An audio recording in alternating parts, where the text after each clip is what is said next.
Good evening, everybody. We got here a fantastic 1v1 Arabia, two pros, and let's get right into it. In the blue, we do have Dogao playing as the Goths, and his enemy to the south of the map in the red is going to be Daniel playing as the Britons. So, of course, the Goths being the natural counter to the Britons, never a situation you want to be in when you're throwing out crossbowmen forward across the map, and just a few Huskarls can come out and fully wipe you out. I think we've all been there in the past. And so the real key is going to be the early game advantage that the Britons do have. They do get that faster sheep bonus. They do have the strong archers early into the game, and they can make that attack before Huskarls are even out. So we'll see how that works out as I am speeding up just a little bit on the way through. Let's take a look at the maps. I do like Daniel's map. He does have this nice little corner with the back hole, back stone, even the berries fairly protected. And so there is a drush, so I will slow down just a little bit as we continue on. This side of the map a little bit more open, but nothing too crazy. And when we look at Dogao, his map very wallable as well. This side, already starting with this house here, he will wall to either sides of these wood lines. I think that will be just one palisade needed to block off that side. Very open on this northern part of his base, but overall not too bad as the militia are coming in just as the villagers go to the woodline. Always a good situation when you can catch them building a woodline, but 2 militia versus 5 villagers. Always going to be able to engage with those villagers. And they're all pretty much high HP, almost full HP, so the drush not getting the kill that maybe he wanted, but with a 2 militia drush, you never really expect to be getting a kill out of these 2 militia. You always just want to be causing delays as much as possible, but with those cheap Goth militia, it makes it a little bit easier. Now, when we take a look at Daniel's base, he's got his own barracks coming up. He will be hitting the feudal age shortly, and then we'll likely be seeing an archery range as he's already sent villagers over to gold. He's no longer collecting food other than just a few berries to maintain villager production. And he's going to go heavy into archers right off the bat, you can tell. He's got only 2 on gold. He will need a couple more on gold shortly, but that is still doable. Now this drush somewhat fizzling out at this point in time, but still doing damage against this mill, as the mill is having to be repaired. That's wasted time, that's wasted resources. And it's worth it, right? At this point in the game, that's all you want is to delay, cause distraction. These villagers on the gold walling in fairly well. As a spearman loops around, spearman will counter that scout, but the militia should be able to take it out.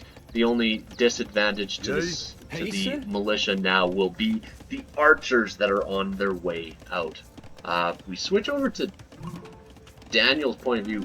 This wall off, choosing to go in instead of out to this wood line and over here would take a little bit longer, but give him so much more space and a safe wood line too. As an archery range is going up for the Goth player, and he has 4 militia on the way. Now they are man-at-arms. Will he make it in time?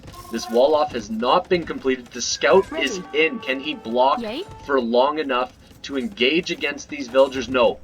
Wall has completed. And this scout stuck, running around. Of course, Dogao being such a high-level player, he's going to be totally fine with that. He's going to be able to engage pretty well. Now the man-at-arms are going to attack. They're going to engage and take out this wall. Will the wall off behind happen in time? No, the scout was able to block it. The man-at-arms are in. Villagers again delayed, but just these few army units able to scare away the man-at-arms and scout of the Goth player Dogao. If we take a look, okay, we've got just the scout here blocking off this wall off. Villager, little poke. Scout goes down, and Overall, with the cheaper infantry, I do like this by Dogao. He's gained advantages, he's tried to get ahead where he can, and he's caused lots of delays. And now he is making skirmishers of his own in this archery range up here, so he will be able to negate the archers, skirmishers, and even the spearmen of the enemy. So that will be something that the Briton player will have to look at.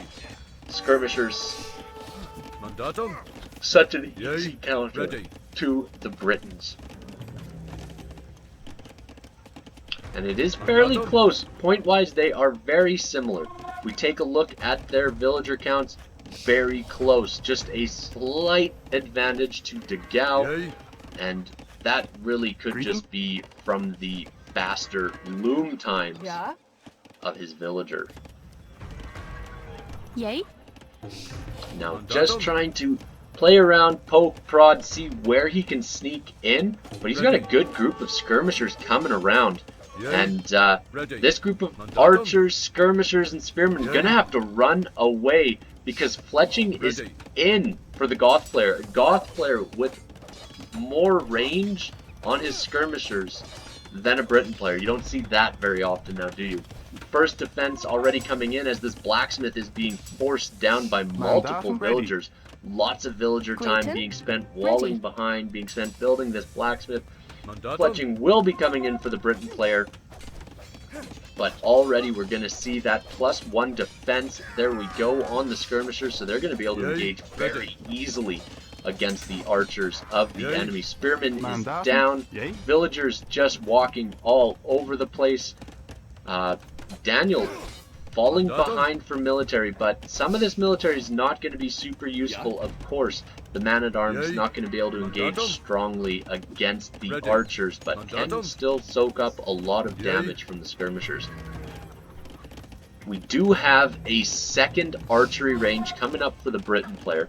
Back at home, still just the one archery range for the Goth player. But look at this already, throwing villagers down onto stone. That's a big deal. Because Huskarls are so strong against the Britons. As Goth player just trying to gain whatever advantage he can, hitting, moving. A few archers looping around here for Daniel, and this is not walled off. Remember, this is wide open, and with this stone, he's going to need access to it to build that castle that he's going to for sure want playing as the Goths. The archers look like they'll probably sneak in. There's some skirmishers following them, so any delays will cause those archers to go down, but if they can loop around, and they do, this wall off won't happen. Will this villager fall? Yeah, it's looking like it. The villager goes down, the skirmisher's gonna loop through, cut through, screw the wall, let's go right in. As skirmishers are fighting skirmishers over here, a couple skirmishers fighting a house instead, never a good situation to be in. But these archers, will they get another vill pick? One volley goes off, but doesn't quite get the pick. As these 4 skirmishers should be able to clean up. Over here, trying to engage where possible. The man-at-arms taking out the walls, and no more villagers do fall. These archers are down as 3 more are coming around. And we'll see whether these skirmishers decide to go out and protect this wall off or go forward. As Daniel now has a slight lead when it comes to military, but look at this, 35% of the way up to the next age, and lots of villagers on stone. So the question for Dogao, he's got over 500 stone in the bank. Where's he going to drop this castle? Forward castle would be stifling, but without the military advantage, it can be very difficult for him to drop that here, but it would be huge to get that gold and that stone denied. An alternative, you know, protect this gold at home, protect maybe the side of his base. We'll see what he chooses to do as this other archer is being cleaned up. The man-at-arms running in, running back out. Can't really engage underneath the town center this early on in the game. And there is going to be enough stone for a castle. Where is Dogao going to place this castle once he hits the next age? It'll be interesting. But this is something to note. Dogao, I do not believe, no, he has not yet spotted this stable. So he's going to think it's just archery ranges. He knows there's 2 archery ranges forward. And the castle is going at home. That's a safe bet. It's going to protect this gold a little bit. Going to protect these farms. As we just see skirmishers microing back and forth. And the switch to Huskarls is going to be devastating if the Briton player maintains this skirmisher and archer army. 1 archer over here. Both players just scouting around where possible. This is a big group of archers coming forward. 13 archers is no joke, especially early castle age. They get that little buff. And this archer here, just sitting at the woodline, see if he can pick off any villagers. Unlikely, but still being a nuisance. Gonna need to be tackled eventually, as the castle will go up, no doubt about it. This army of 13 gonna move forward and see if they can pick off any villagers on the wood line. Without this castle, of course, they would have. A little messy there. 3 archers down for free, so Dogao's going to be pretty happy about that. Not so happy about the 5+2 range crossbow hitting his wood line, as 1 knight cleans up his entire skirmisher army that's forward. Crossbow's getting good value, making some hits where they can, but Huskarls are already on the way out. Oh my goodness, just there we go. 1 Huskarl's looping around. He's going to take out this crossbowman and see what he can do. But these knights against Huskarls, never a situation you want to be in. It's 2 knight production. So gonna need to add some pikemen or at least spearmen early on, as this crossbow's deciding to run away from the Huskarl. Dogao still not able to see it, of course, much less line of sight. As the crossbows and 3 knights looping around. This is just a palisade wall, and the entire army of Dogao is forward, engaging against this 1 lonely knight. What's the move gonna be? This Huskarl is down. The knights, we've got 14 crossbows and Huskarls running across the map. What are they going to be doing? Hard to say. If they can get in, it's so devastating. Town center fire being absolutely useless against them. The wall off behind is going to be denied by the crossbows. These villagers will go down if they try to wall anymore. And the Briton player trying to press his advantage early. He has more knights coming forward. These Huskarls having to run back now. But the Briton player knowing he doesn't want to overextend too early. He could have picked off so much, but would it have been worth it? That is the question. 2 town centers now for Dogao. We do have 1, 2, and a 3rd town center going up for Daniel. So little bit of an advantage will be for the Briton player, who's dropping that town center on a great location, protecting that gold and protecting his own wood and farm land. But the Huskarls, they can tank these archer shots, but against this many, that is 14 knights against 12 Huskarls. Well, 14 if you include these 2. Not an engagement you want to be taking.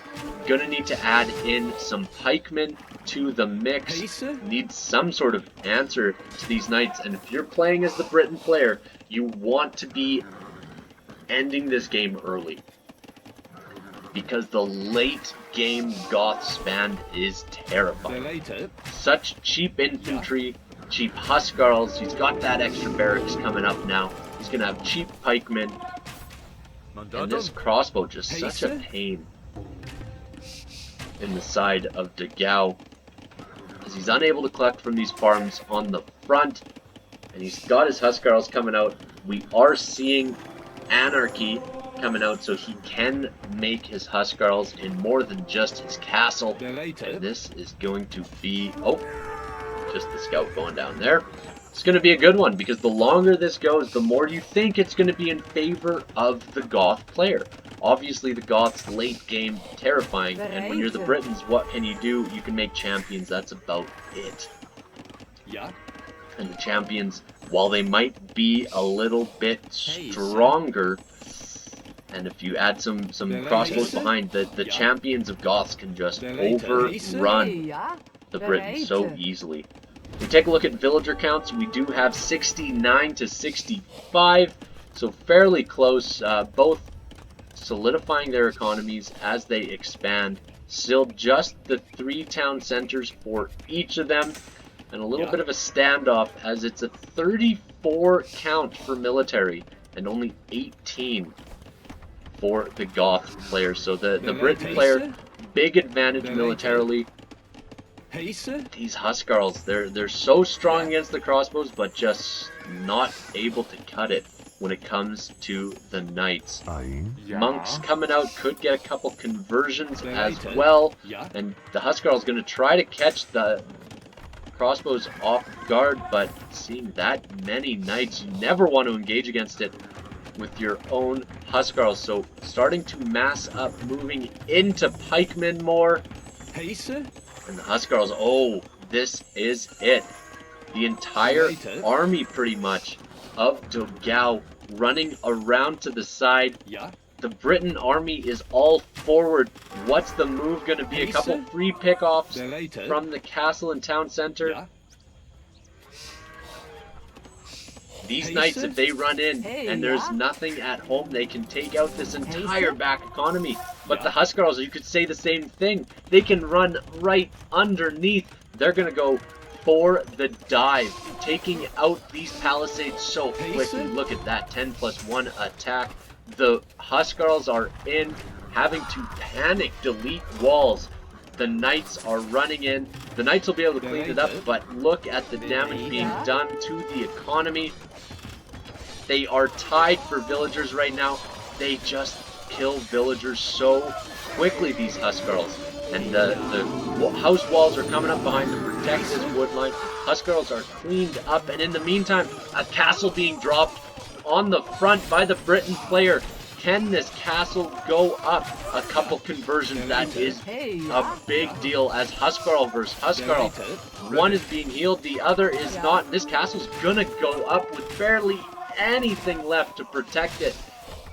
3 more Huskarls, and that would have been completely lopsided. That is a massive castle sitting right on the front of your base, taking out that gold pile, that precious gold that hasn't been taken at all yet. Still a lot in the main gold pile, but gonna have to run over here, and we see knights. Oh no, these knights, Daniel, such great game sense to know the enemy's gonna have to run over here. And look at these knights, they're gonna clean up so much. There's no response yet.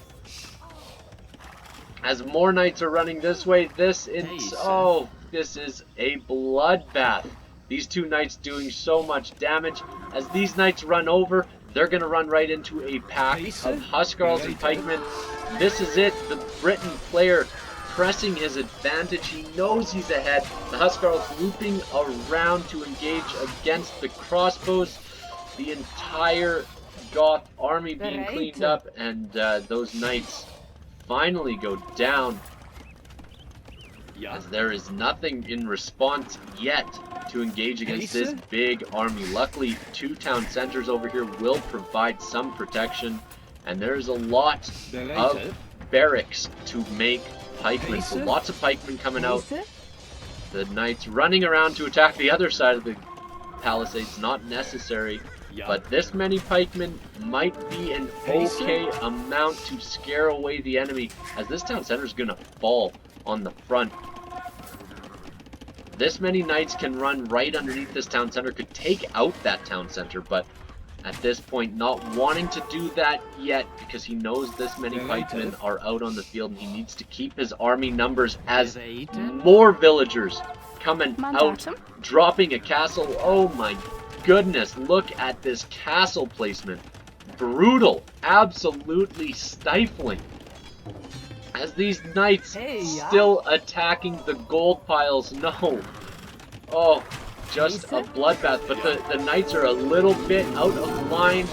Is this going to be enough to deny the castle? I do not think so. There's just too many villagers putting up that castle. That castle is going to go up. And looks like quite a cleanup for both sides. Losing military all over the place as the castle does get completed. Huskarls and pikemen running out, and these two knights just so worthwhile as they now run into the back of the base. Huskarls are going to clean that up. That's a lot of Huskarls having to move over to the other side of the base. And now more knights coming over. Look at the damage being done. So many villagers falling. It's a bloodbath as there's almost a 20 villager lead for Daniel. So much idle time now. But it's the Goths. The Goths can come back with their spam. And we do see, actually, interestingly enough, a little bit of a move. Infantry upgrades coming in. Man-at-arms coming in. We got longbowmen for Daniel, just everything being thrown out in order to attack this army. He knows he needs to press his advantage. He knows he's ahead right now, and he needs to maintain staying ahead. As these Huskarls are going to try and sneak around. This is wide open farming, wood lines.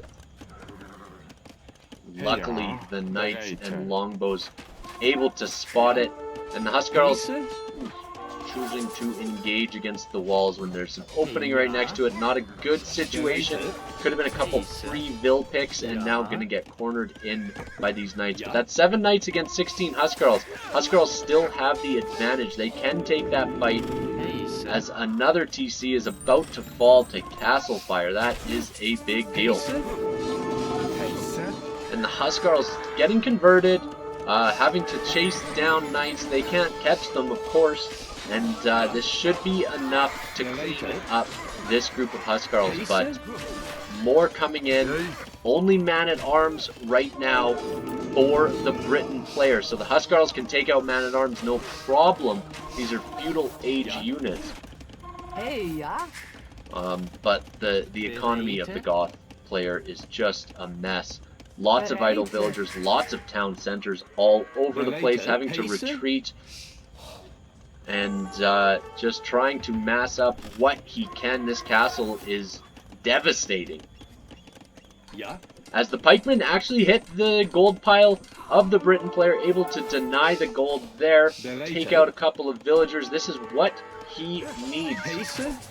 As there's an engagement on the other side too. There's engagements all over the place. Longbowmen taking out villagers. Not much stone left there at all. And now it's long swordsmen. They can engage a lot better against the Huskarls than man-at-arms can. And a few pikemen are going to do absolutely nothing against these 5 longbowmen. 5+3 range in the castle age, as a castle is being dropped to protect this side of the economy. That protects 2 stone piles, it protects a gold pile, it protects wood lines, farms, everything that's needed by the Goths. And these 3 Huskarls running in will engage.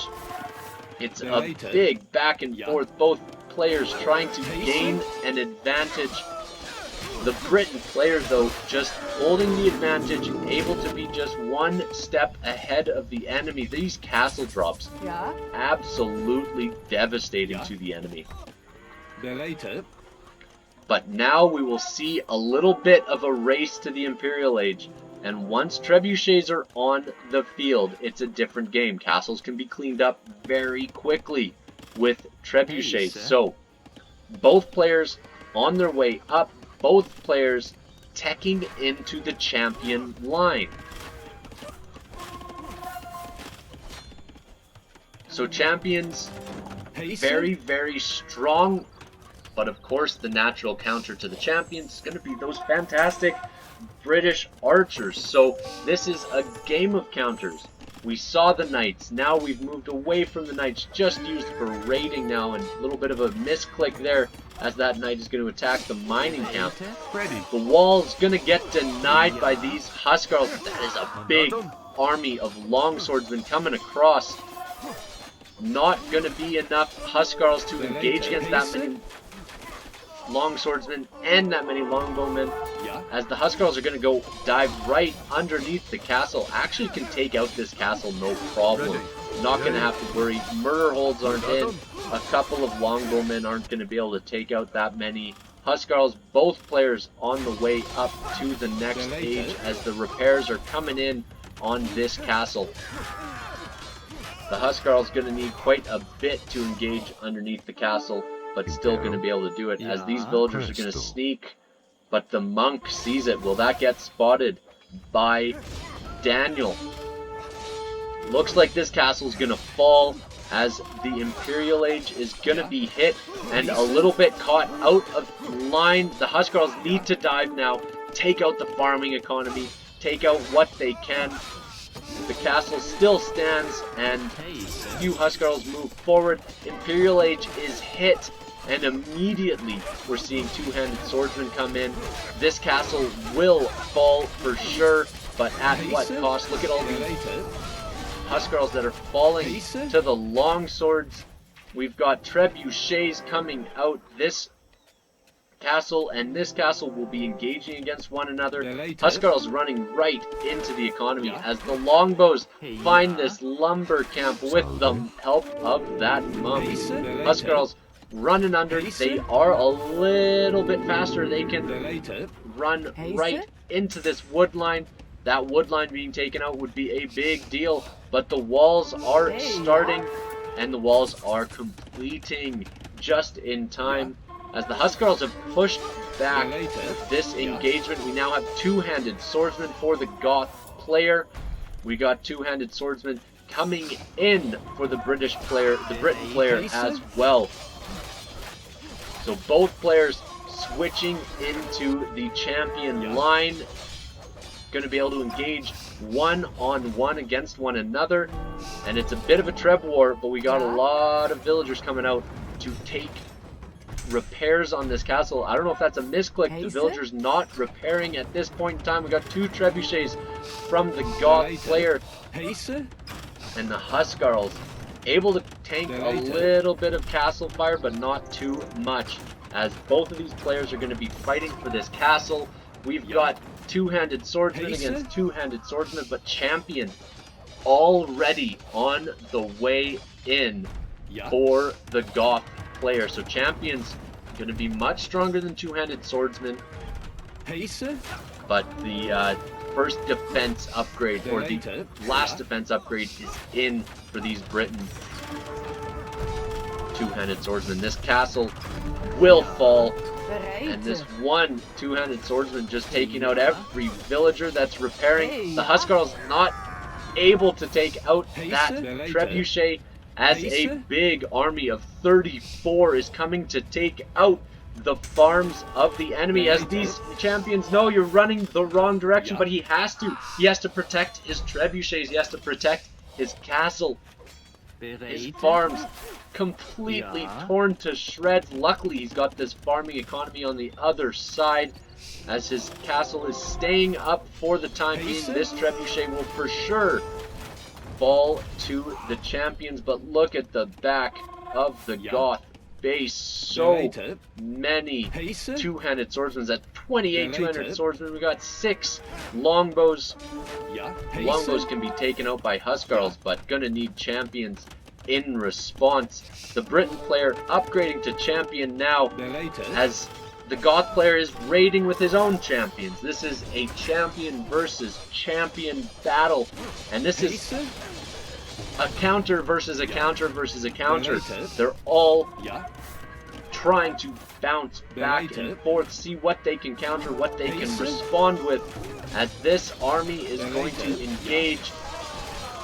The Huskarls need to take out the enemy, and this army of the Britons will fall as the town center is being placed. More knights coming out just to cause disruption, and a Goth castle will be going up to protect that gold. That's going to be very important as we continue on in the game. Full cleanup from the Goth player, but there's going to be more longbows coming out. Longbow champion. What? Talk about a powerful unit composition. As this is a big deal. We got villagers attacking the trebuchets and no army to protect these two trebuchets. What are you doing? These will fall immediately to the champions if the champions decide to engage, and it looks like they will now. Champion's going to try to run down this way, and will this castle be denied now? We saw some failed castle denials earlier. We see engagements everywhere, just massive amounts of military all over the map. Villagers running away, pretending I was just chopping wood this whole time. I wasn't building any castles. The army of the Britons being cleaned up to the southeast. The army of the Britons cleaning up the Goths to the north. And more champions coming forward, as there's going to be a castle coming for the Briton player. Where's he going to drop it? It's going to be right next to it, won't it? Oh, right next to it. Castle gets denied, and his own castle put up on this gold. A total masterclass happening right now, as this town center is going to fall immediately to the champion spam. Champions over here trying to engage where possible. The issue, of course, being they can't get in too close. The micro just being so much easier when you're dealing with archer units. We've even got architecture coming in as an upgrade to add that little bit of extra HP, and the farms are great back here, but we really need to see that Goth spam. You need to be maxing out at 210 pop at this point in the game. Both players trying to engage. We see them battling back and forth. A slight army advantage for the Goth player as he wipes out the army, but the castle fire's right there. More champions coming in for the Goth player, but he's losing on the front. Everything is going to the northwest of his base. And the castle fire, with the reinforcements, able to fend off, for now, that engagement. More champions running over to help out, get that gold pile back, get that relic. That relic has been sitting there for so long, as we see farms all over the place. 72 farmers for Dogao, but only 6 on gold. Nothing coming in when it comes to gold for Dogao, and he's going to be running out of gold and food very shortly if he doesn't gain some sort of an advantage. We now see these longbows able to outrange the castle, so they're just going to sit right out of range, attack where possible. We see the strength of the Briton champions. They are stronger, so in a one-on-one fight, Briton champions win every time, and I think the Goth player might be running out of gas pretty shortly. But when you take a look at the Briton player, he does not have much on gold either. He's going to run out of gold. I don't even know where he's collecting right now, other than up here. And that might be the last pile of gold on the map, and if this becomes a trash war, you're gonna want to be the Goths. This castle on the front going down, an army running in, as it's 82 military for Daniel, 52 for Dogao. This is a final push, but as he pushes out, there are champions in his farms. Daniel at 200 pop. But the Goth player not quite there. This is the engagement. He needs that castle fire to help out because he is losing his entire economy. He needs to take out the army of the Briton player. And he's winning that engagement, but back at home he is losing so much in time and villagers. This engagement going well, but the reinforcements for the Briton player coming right in to help out here. and the reinforcements for the Goth player having to run back. The Goths cleaned up on the front, being attacked from behind, and the GG is called. What a way to win the game.